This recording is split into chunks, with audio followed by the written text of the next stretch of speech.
तो इस एपिसोड की शुरुआत में हम एक बंदे को देखते हैं जो कि डीमन स्वॉर्ड सेक्ट के लीडर से कहने लग जाता है कि ये क्या हुआ था, और उसको देखकर वो हैरान होने की एक्टिंग करता है और वो कहने लग जाता है कि अच्छा मैं एक चीज तो भूल ही गया था, तुम्हें ये बताना कि ये टेक्निक बहुत ज्यादा खतरनाक टेक्निक है और उसे यूज करते हुए तुम इस बात का ध्यान रखना कि अगर तुम लापरवाह हो गए तो ये तुम्हारी जान ले सकती है। और अब हमने बहुत सारे बंदों को मरते हुए देख लिया है, इसलिए मैं तो ये कहना चाहता हूँ कि तुम इस टेक्निक को यूज करो ही मत, ये मुझे वापस दे दो। और अब ये देखकर चैन साओ मनी मन सोचने लग जाता है कि ये बंदा बहुत ज्यादा चालाक है और अपने लिए सोच रहा है। इसने अपनी टेक्निक को सबको बांट कर ये देख लिया कि इसकी टेक्निक इतनी ज्यादा खतरनाक है। और अब चैन साओ क्विंसी के हाथ से उसका सीक्रेट ट्रेजर ले लेता है और वो उसे चेक करने लग जाता है और वो हैरान होता है और उसके अंदर एनर्जी आने लग जाती है और वो कहने लग जाता है कि ये स्वॉर्ड टेक्निक तो मेरी स्वॉर्डमैनशिप से बिल्कुल मेल खा रही है। और अब वो अपनी स्पिरिचुअल वर्ल्ड में उस टेक्निक को यूज करने लग जाता है और उसे यूज करते हुए उसके अंदर बहुत सारी एनर्जी आ रही होती है और वो कहने लग जाता है कि मुझे लग रहा है कि मैं यहीं पर ही ब्रेक थ्रू कर जाऊंगा। और चैन साओ उस टेक्निक को यूज करते हुए खुश हो ही रहा होता है कि वो उन सारे स्वॉर्ड के बीच में आता है और वो देखता है कि कुछ यहाँ पर गड़बड़ी हो रही है और वो स्वॉर्ड उन्हें दूर फेंक देती है। और अब ये देखने के बाद चैन साओ कहने लग जाता है कि मुझे लगता है कि पहले मुझे कुछ ट्रेनिंग कर लेनी चाहिए। और अब वो अपनी कल्टीवेशन में वहीं पर ही लग जाता है और उसके सामने उसकी वही टेक्निक होती है और वो कहने लग जाता है कि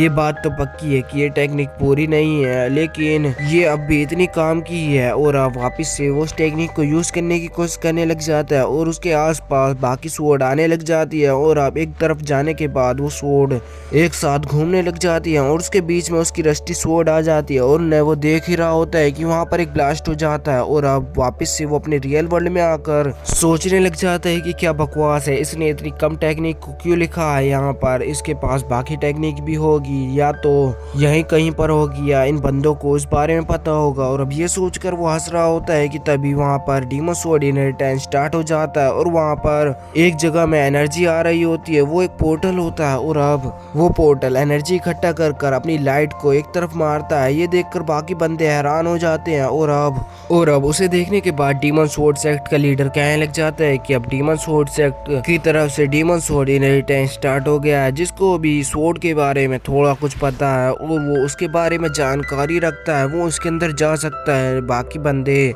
अंदर नहीं जा पाएंगे। और अब demon sword inheritance officially start हो जाता है। और अब ये देखकर हानफी हंसते हुए इधर उधर देखते हुए कहने लग जाता है कि ये तो बहुत ही सिंपल है। और अब वो सब एक साथ ही अंदर चले जाते हैं और वो एक भी बाहर नहीं होता है। और अब ये देखकर एक बंदा हंसते हुए अंदर जाने की कोशिश करता है लेकिन वो लाइट उसे दूर फेंक देती है। और अब ये देखकर बाकी बंदे उस पर हंसते हैं और वो कहने लग जाते हैं कि तुझे एक स्वॉर्ड के बारे में नहीं पता। और चैन साओ ये देखकर अपने सारे बंदों को लेकर अंदर चला जाता है और अंदर जाने के बाद हम देखते हैं कि वो बहुत बड़ी जगह होती है और उन्हें आगे का जाने का कुछ पता नहीं होता है कि वो कहां से आगे जाएंगे। और अब वहां पर एक चट्टान पे तीन बंदे कुछ पढ़ने लग जाते हैं और वो कहने लग जाते हैं कि क्या लिखा हुआ है। और अब वहां पर एक बंदा पढ़ने लग जाता है और वो कहने लग जाता है कि यहाँ पर भी हमें आगे जाने के लिए अपनी टेक्निक का यूज करना पड़ेगा। और अब चैन साओ उन सब की सारी बातें सुन रहा होता है और आगे दो बंदों को देखता है जो कि सीधा आगे जाने के बाद अपनी टेक्निक का यूज करने लग जाते हैं, लेकिन उससे ज्यादा कुछ खास फर्क नहीं पड़ता है। और तभी वहां पर वो सीड डिसाइपल जो कि बहुत ज्यादा घमंडी होता है वो उन्हें हटाता हुआ आगे आ जाता है और आगे आने के बाद वो भी अपनी एनर्जी को यूज करने लग जाता है और आंख बंद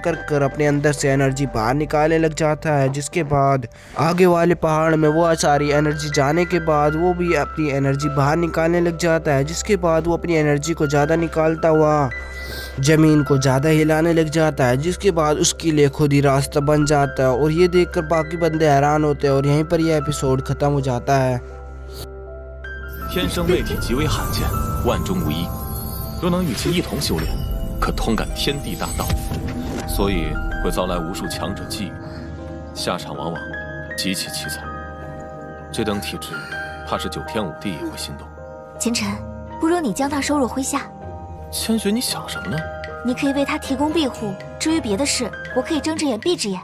君の虜になってしまう